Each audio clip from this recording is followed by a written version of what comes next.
მცხეთაში ყველის ფესტივალი 2016 მიმდინარეობს. ფესტივალზე საკუთარი პროდუქციით წარდგენილია მცხეთა მთიანეთის ყველა მუნიციპალიტეტი. ღონისძიების მიზანია საზოგადოებამ რაც შეიძლება უკეთ გაიცნოს რეგიონში წარმოებული რძის პროდუქცია და მოხდეს მათი პოპულარიზაცია.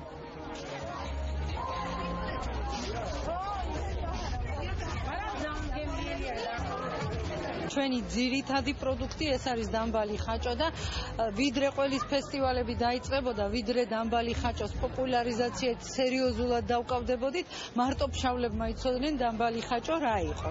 ამდენად თვითონ ფესტივალი, თვითონ ანას და სოფლის მეურნეობის სამინისტროს ეს ინიციატივა არის უაღრესად მნიშვნელოვანი. ეს გახლავთ პროექტი ქართული ყველის ერთ-ერთი სეგმენტი რეგიონული ყველის ფესტივალების გამართვა. ეს გადაწყდა კიდევ ერთი ახალი ინიციატივის ფარგლებში 2017 წელი უნდა გამოვაცხადოთ ქართული ყველის წლად, რომ შეეწყოს ხელი ზოგადად ქართული რძის პროდუქტების განვითარებას და აი ამ კონცეფციის ნაწილი გახლავთ რეგიონში გასვლა.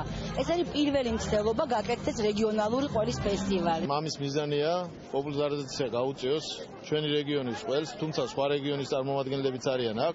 შარშან რესპუბლიკურ ფესტივალზე გაიმარჯვა ჩვენმა რეგიონმა და პირველად დაერქვა სახელი კობის ყველი, ასე ვთქვათ, რომელმაც გაიმარჯვა შარშან.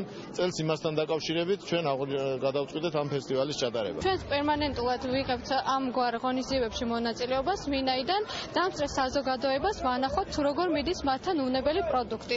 ამ სახეობით კიდევ ყველი და შესაბამისად ბავშვებსაც ვთავთ ამ სხვადასხვა ექსპრეს ტესტებში, იმისთვის რომ ბავშვებმა ნახონ თუ როგორ უნდა გამოიკულიო ყველი და რძის პროდუქტები ლაბორატორიაში და პოპულარიზაციას ვუწევთ უნებელ პროდუქტს.